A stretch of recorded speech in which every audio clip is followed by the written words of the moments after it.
It all started out as an ordinary day. I was live streaming Trackmania and counting down the time until Cup of the Day started. A daily competition that attracts thousands of players each day, and many of the best in the world participate. This tournament is fun for anyone to play, no matter their skill, but at the very top level, it is extremely tough to win it. The Cup starts with a qualifier, where you get to see the map for the first time, and you have 15 minutes to set the fastest record you can. When the time is up, you need to be ranked in the top 64 in order to secure a spot in the prestigious Division 1. And that is just a requirement to qualify. To actually win the cup, you need to defeat the other 63 best players in a knockout match, where you drive the track race after race, and in each one, the slowest players are eliminated. As the match goes on, the skill required to survive increases, until you are left in a 1 versus 1 showdown, where the winner of that race wins the cup. Since Trackmania is a skill-based game, the best players tend to win most of the time. And unfortunately, that's not me. But every now and then, I'll still have my moments. After participating in 600 Cup of the Days, I've managed to win it 14 times.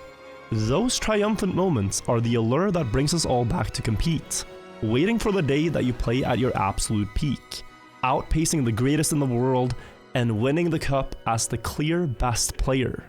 Let's go! GG's! That is not what happens in this story.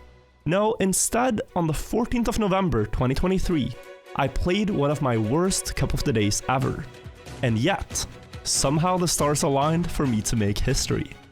This is the story of the luckiest Trackmania tournament I've ever played.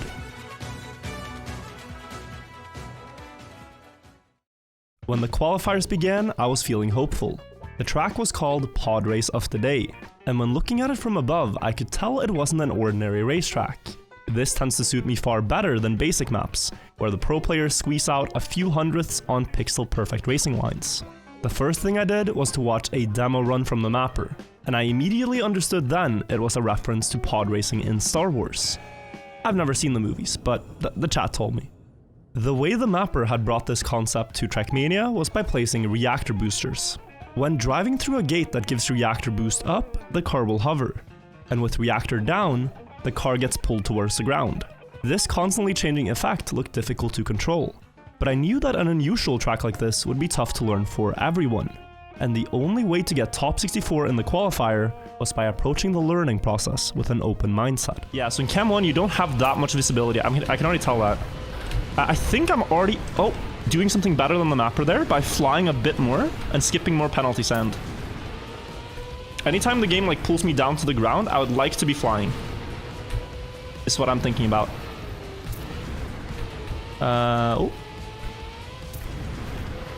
Ooh. Okay. This is very tricky to control. Okay, so then I went here, up to the left slightly.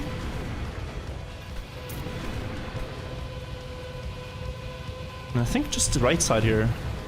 Ooh, maybe not right side. Yeah, right side, maybe not. Let me try what the mapper did now and go here.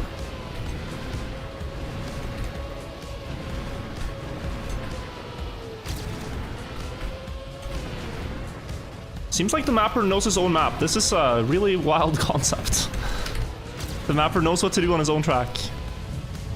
43.5, so that's a little better. But I bet you I can do 42 here with these lines already.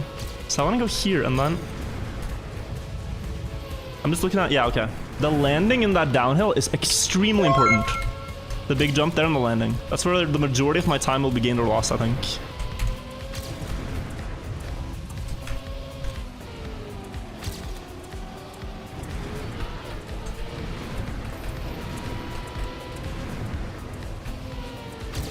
Why did I lose so much?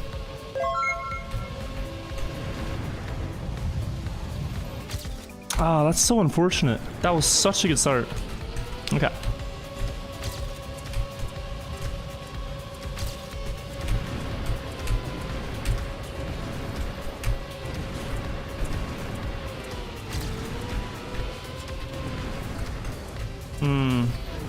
Not that bad.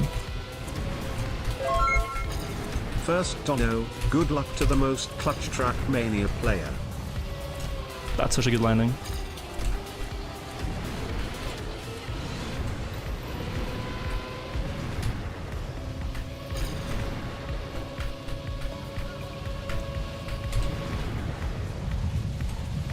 Haha! 9th. With a little over half the qualifier left, I felt quite safe about remaining in the top 64. But I was also struggling a lot with driving the track. The most crucial parts were the 2 big jumps. Since the ridge of the sandhills have slight differences in elevation, jumping at the slightest wrong angle means the reactor booster will forcefully pull the car down the wrong way, resulting in losing speed on the landing, or at worst, a full flip. Oh, oh man. I need to figure out how to do that jump. And though it might resemble Rocket League, in Trackmania there is nothing you can do to change the car's angle mid-air. Still 3 minutes. We're 40 spots in the clear right now, but not very comfortable. The timer kept ticking down, and with 3 minutes left, I didn't think I had much to fear, as I was still well within Division 1. But things were about to get very, very stressful. Quite confident we get Division 1 here though. It's gonna be like 50th probably. People rarely, if ever, improve this quickly. Rarely, if ever.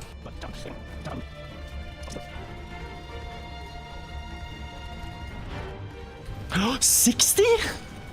No, really? Don't give me 65. Do not give me the 65. Come on. Do not give me 65. Do not give me 65. Do not give me 65. Come on. I don't want 65. It's gonna update. 65. 63. Last second.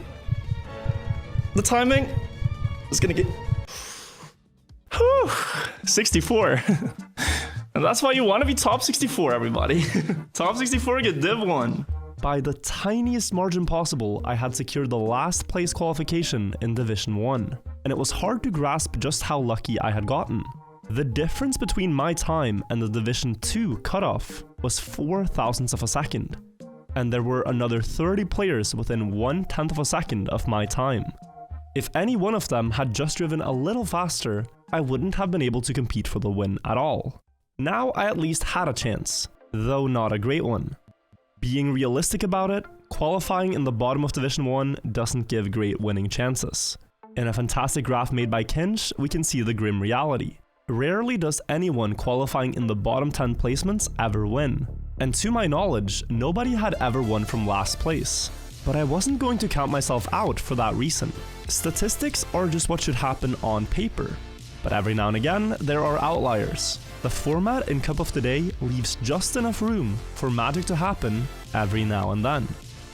After the qualifier, you enter a knockout match against players in your division. 23 back-to-back races to the finish line. In each one, the slowest 4 players get eliminated. Eventually, as the number of remaining players diminishes, that number is reduced to 2 knockouts per round, and with 8 players left, it's only 1 knockout per round. It's not a format that ever rewards you for being first, but one that rewards you for never being last. And I expected that consistency would be the main focus point on such a difficult track. But figuring out how to avoid mistakes 23 rounds in a row was not going to be easy. If you land slightly tilted anywhere, it could flip you upside down and fly up into the sky, like a rocket.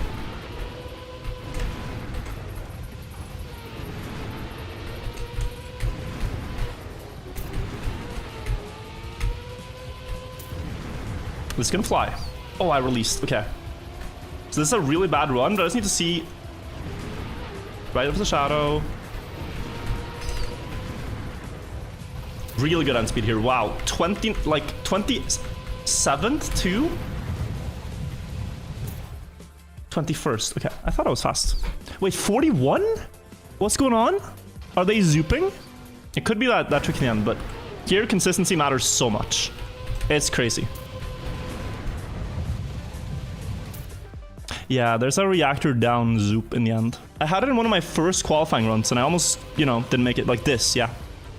This is what can happen. In the first 4 rounds, the player Yiko showed up to be a clear favorite, as he drove an insane 41.68, completely crushing the winning qualifier times. He also won round 3 and 4, but in round 2, he made a sizable mistake, showing that he too was struggling to stay consistent.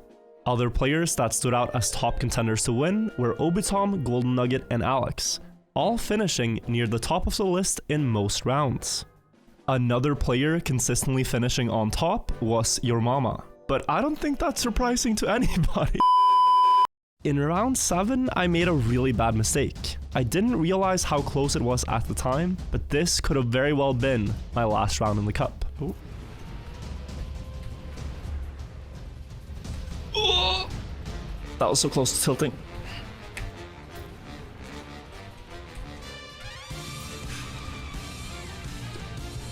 That was so close to flipping as well.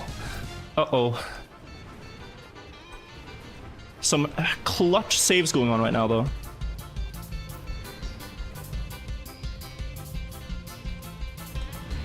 Oh, this ending? You're kidding. Chef's kiss.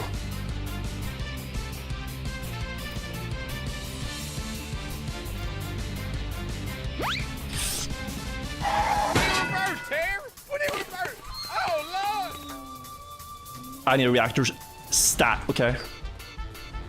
Parked. Checked out the neighborhood, went to dinner on one of these houses, came back and still got through Division 1 round. Literally parallel parked next to this guy's house. Put it in reverse and I'm still in. God damn it. This map's a mess. This should also have been my last round, but somehow in Trackmania's top division, just enough players failed in the same round as me to let me get away with a 7-second mistake. I had now not only gotten lucky in the qualifier, I had gotten away scot-free with ballerina classes and a Star Wars real estate tour in the middle of the tournament. Both of these mistakes clearly should have had me eliminated, at least on paper. But the reality was that as the next round began, I was still in, and I somehow found myself almost halfway through the cup with all previous scores reset.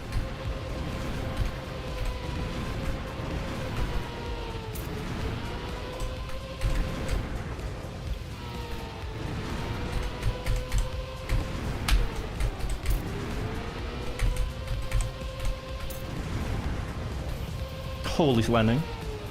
Very good.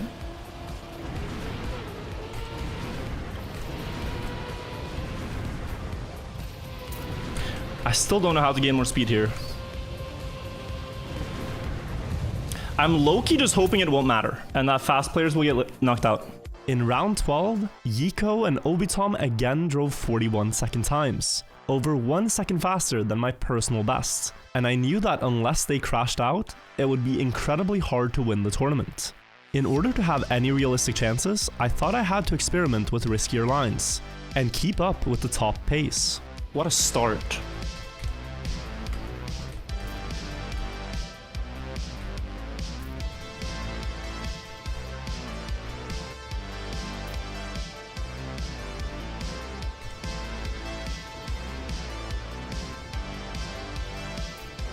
Low speed, but this is a really sick run. Like guys, that start I had there was insane. Insane start. In round 14, I managed to drive a 42-second run, and Obitom and Yiko narrowly avoided eliminations, placing close to the very bottom.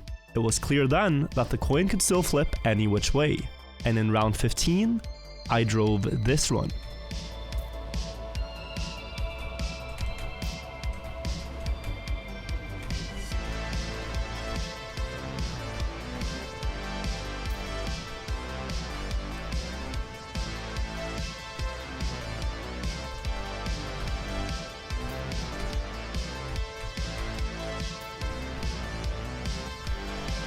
What a run, what a run. I'm crushing.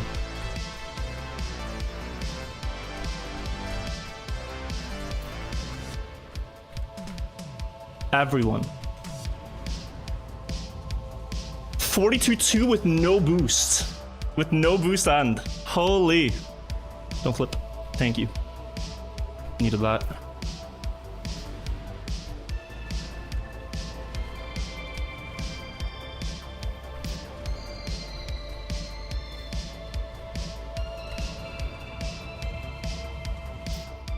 Okay, 0.6. Yiko had survived the round by just 0.08 of a second, and in the round after, he was back to driving 42 low. With just 5 rounds to go and 6 players left, I was starting to feel the momentum, and that I might be able to do the impossible. But I also felt nervous, being aware that this could be it. This could be the moment I make Cup of the Day history, going from qualifying last to winning it all. And just as is typical when you have those thoughts, I found a way to mess it all up. Very bad landing.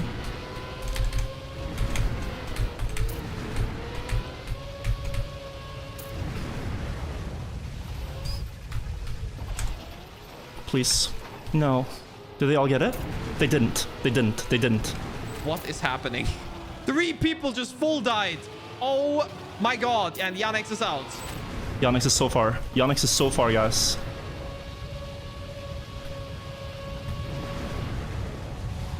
Okay. I couldn't fathom it wasn't all over.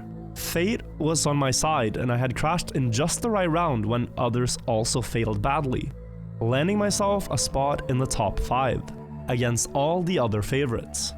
One would think that a mistake like that would lead to greater nerves in the next round, but surprisingly I felt a sense of calm. In the moment I crashed, I thought it was all over, and I fully accepted that as a potential result. And driving towards the checkpoint, I didn't feel disappointment. I felt that I wasn't supposed to have gotten this far anyways. I was already supposed to lose in the qualifier, and round 7, and round 8, and now in round 19. And after surviving one more time, it felt as though on that day, no matter how badly I failed, I couldn't lose. And so, it was time to lock in for the final stretch.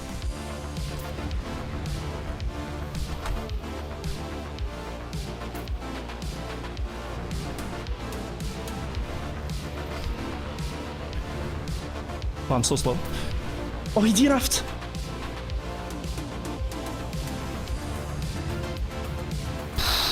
Alex, Golden Nugget, and Obitom. See how far we can take this. No, this is very bad. Good landing though. And one player's completely gone. 2 players are completely gone.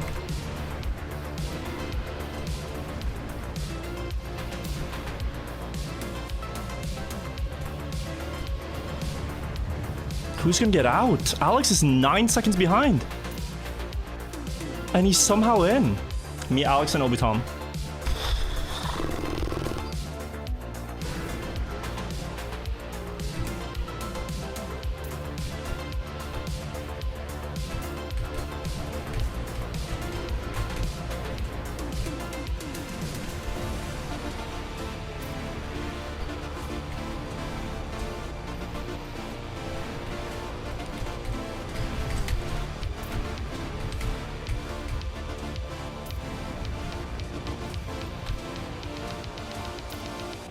He's gone. We're going to finals, I think.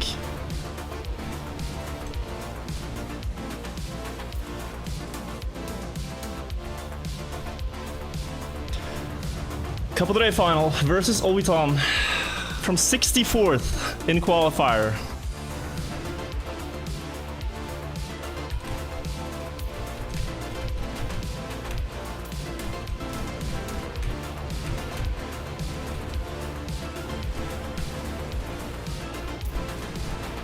No way. No way! Okay. The jump can still fuck me. Virtual can throw this if he doesn't make this jump here. Which, this is a flip. Are you serious? He survives that? He survives that? Ain't no way he won like that, but it's actually, I mean, it's not too bad of a time to be honest, considering he flipped. This is Cup of the Day history. No one has won from 64th to 1st. But that is a one of a kind. And it's win number 14. YouTube, Twitch, you were all here. This is history. I had just won Cup of the Day with the most ridiculous series of events imaginable, with even a big mistake in the final round. I was dumbfounded, because I had absolutely no right to win that cup. This wasn't a story of qualifying last and gradually getting better at the map throughout the competition and catching up to the best players in terms of pace. No, even down to the last 5 rounds, I was far from the favorite to win. And yet, I truly felt, perhaps delusionally, that I was going to win. And despite the odds, I did. And I think there's a lesson to be learned in that, Statistics are useful for getting a picture of what tends to happen, but you shouldn't let it govern your expectations. If you constantly tell yourself that you aren't the favorite to win, or that you can't achieve something, you will probably manifest that reality. After the tournament finished, I was a bit bummed to find out I wasn't the first player to go from 64th to 1st in a Cup of the Day. It had actually been achieved a few weeks earlier by the player Gus Sillypants, who deserves all the credit for doing the impossible on a skill-based ice track.